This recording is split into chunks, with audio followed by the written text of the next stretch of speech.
Нефт чыгаруда һәм аны эшкәртүдә технологияләрнең никадәр алга китүен бүген Лениногорскида күреп булайды.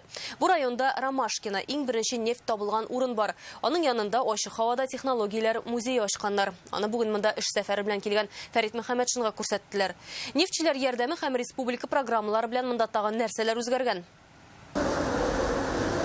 Бу спорт мәктәбенә Алина Әхмәдиеваның әтиәниләрдә йөргән ул вакытта ук ремонт кирәк иде дип сөйли тренерлары. Хәзер мәктәп өр-яңа диярлек. Спортшкола. Мәктәп үзе яхшы, әмма шартлар ул кадәр үк түгел иде. Хәзер якты, җылы.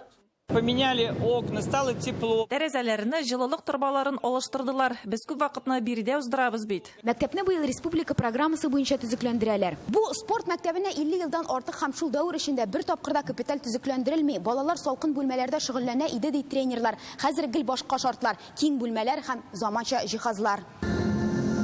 43 миллион сум ремонт өчен тагын 1 миллион сум җиһаз алырга. Үзгәрешләрне бүген Фәрит Мөхәммәтшин бәяләде. Лениногорск всегда отличался на Юго-Востоке республики своим содержательной работой. Этот обновленный зал США-1, пусть там он будет порукой, здесь будут самые лучшие спортсмены, специалисты. Әбирдә 10 ел элек битум заводы була. Бүген Россиядә тиңе булмаган нефть музее. 1000 экспонат, интерактив мәйданчыклар. 1 ел эчендә булган үзгәрешләрне Фәрит Мөхәммәтшинга күрсәтәләр. Нам надо как-то еще больше, более заинтересованно экскурсии проводить сюда, в этот музей.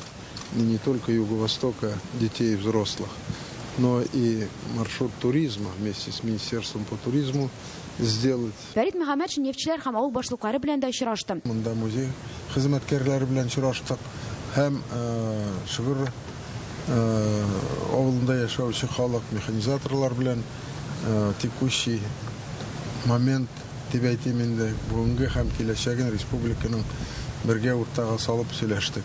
Лениногорск нефть табу буенча алдынгы район диде. Дәүләт программалары аша район үзгәрә, яңара. Лениногорск районыннан Фирүзә Хәмидуллина, Эрик Хәбибуллин, Яңа Гасыр каналы.